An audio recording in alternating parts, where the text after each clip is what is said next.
I knew something was wrong before I even saw the gate. I saw the tire tracks first pressed deep into the dirt behind my shed, like somebody had driven authority straight across my property and figured I'd be too polite to object. That was the thing about people like Elena Nichols.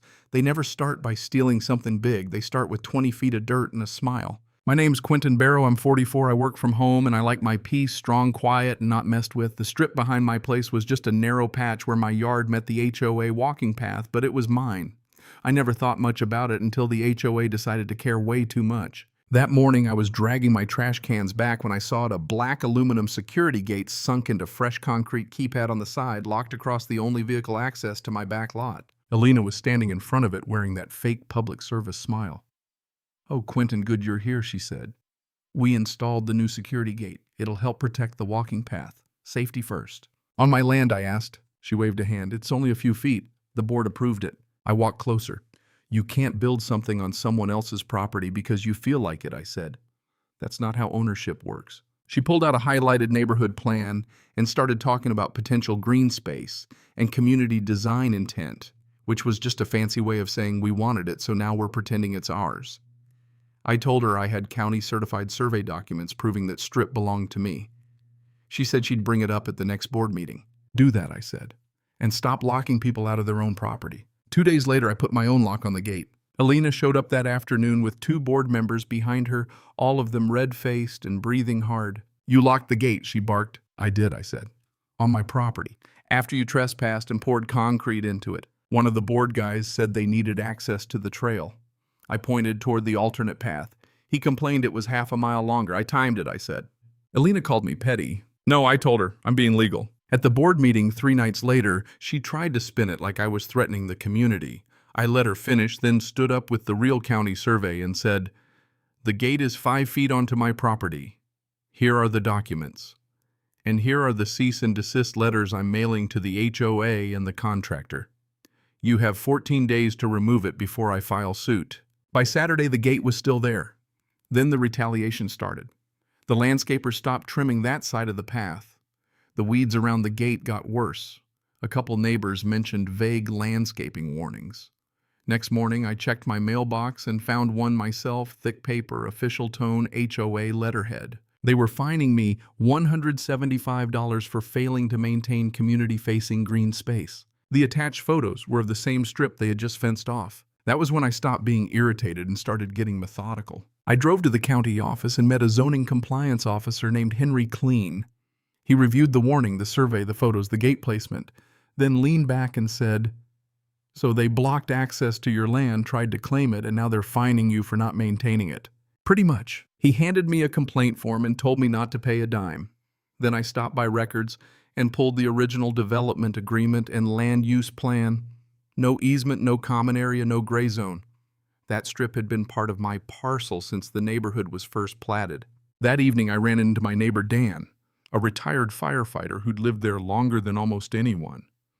When I told him what happened, he frowned and said, "That strip was left out of common use on purpose. Developer couldn't zone it for public access because of runoff drainage." That was the first real twist. They hadn't misunderstood the map. They knew exactly why it wasn't theirs. The next morning, I mounted a motion-activated trail cam behind my shed aimed straight at the gate. 3 days later, it caught a guy in an HOA vest walking up with bolt cutters clipping off my lock, then swinging the gate open. I called the sheriff.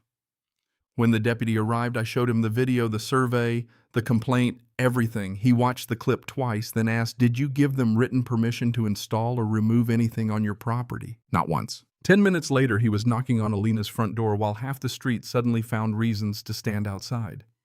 She came out loud and indignant, talking about community maintenance and shared access. The deputy didn't blink. He told her cutting a private lock without permission could qualify as criminal mischief and unauthorized entry. She saw me across the street and went pale. That night, I posted still frames from the trail cam on the neighborhood forum. No caption, just the time-stamped image of the bolt cutters hitting my lock. The comments exploded. By the end of the thread, someone had started a petition for a special meeting and recall vote. 3 days later, Henry called. The county had confirmed the gate was built without a permit. Then he hit me with the second twist. The HOA had quietly tried to amend the community map the year before moving my lot boundary on a draft filing to make that strip look like theirs.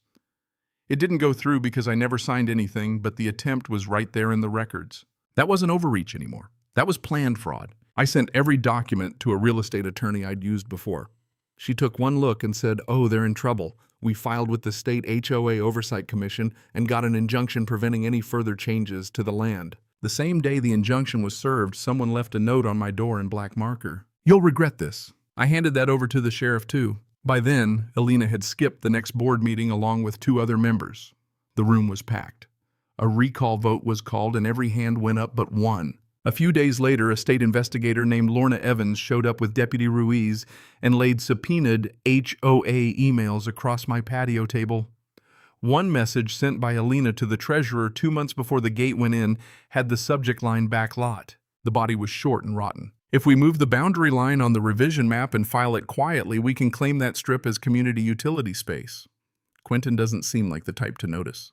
By the time he catches on, we'll have precedent on our side. I read it twice. That line "doesn't seem like the type to notice" told me everything. They weren't counting on being right. They were counting on me being passive. Evans said mine wasn't the only property they'd targeted. 2 other homeowners had similar boundary problems, smaller ones easier to hide. One had already been paying fees on land that no longer legally belonged to them. At the emergency HOA meeting in the library auditorium, more than 60 residents showed up. The interim president announced that every fraudulent amendment was void and new elections would be held.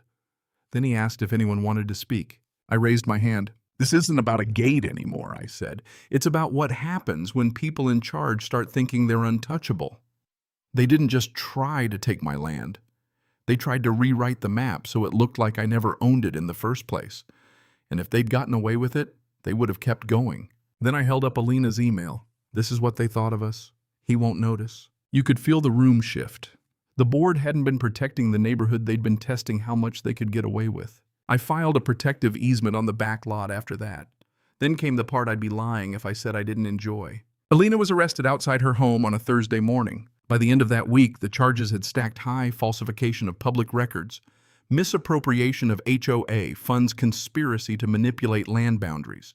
The insurer dropped the HOA. The city moved to dissolve its charter. At the community vote, the decision was unanimous. By the end of the month, the gate was gone. Not unlocked, not moved, not politely revised. Gone. Jackhammered out of the ground. Keypad, stripped concrete footers, broken apart and hauled off. In its place, I planted cypress hedges and put up a small wooden sign that said "private property." No trespassing, no drama. After that, the neighborhood got better. Meetings became public. Decisions got posted online. People started asking questions instead of nodding along. The path got repaved under city oversight.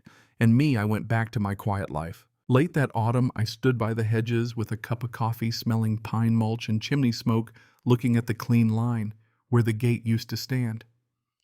And it hit me that the lesson in all this wasn't really about land. It was about power. How fast it goes rotten when nobody challenges it. How some people don't need much to become dangerous, just a title, a little silence around them, and the belief that decent people would rather avoid conflict than defend what's theirs. That belief is what they bet on, and that's what buried them. Dan walked up beside me that morning and looked toward the path. "Hard to believe all that happened over 20 feet of dirt," he said. "It was never about the dirt," I told him. "It was about control." He nodded once. "Well, they lost it. And that was the part that finally felt right. Not because I won exactly, but because the lie didn't. They tried to move a boundary with pressure paperwork and entitlement, and in the end, all they really built was the case that took them down. Karma didn't come flying in with fireworks. It came in timestamps, subpoenas, witnesses, and one very satisfying jackhammer. So here's the question. When somebody in power starts treating your silence like permission, how long do you stay patient before staying quiet becomes part of the problem? And if you've ever dealt with an HOA, a bully neighbor, or anybody who thought rules were just weapons for controlling other people, tell me how it ended. Was it justice, revenge, or just survival with paperwork? Cảm ơn các bạn đã xem video.